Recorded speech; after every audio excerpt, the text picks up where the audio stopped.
Mga kababayan, Assalamualaikum warahmatullahi wabarakatuh. Madayaw ug mayong adlaw kaninyong tanan. Magandang araw sa inyo lahat. Ang mga natutunghayan natin ngayon ay dapat ikabahala ng bawat Pilipinong naniniwala sa demokrasya, anuman ang kanilang paniniwala o kulay sa politika.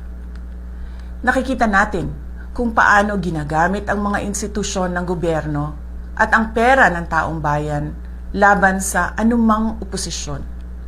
Sa halip na tutukan ang mga tunay na suliraning kinakaharap ng ating mga kababayan, ginagamit ang kapangyarihan upang patahimikin ang mga boses ng mga hindi sumasang-ayon. A democracy cannot survive when those in power see every critic as an enemy and every opposing voice as a threat. I have always believed that the independence of our institutions must be protected.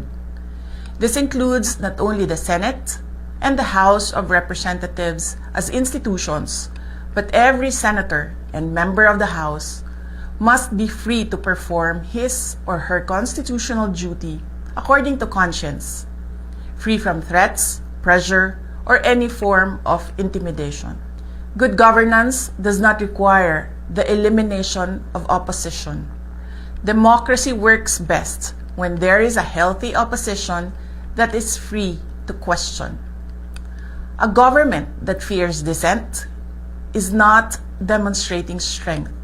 It is revealing insecurity. And that insecurity is reflected in the direction our country is taking today. The current state of our nation reveals three disturbing realities. First, the effort to divert attention from legitimate questions surrounding the flood control controversy.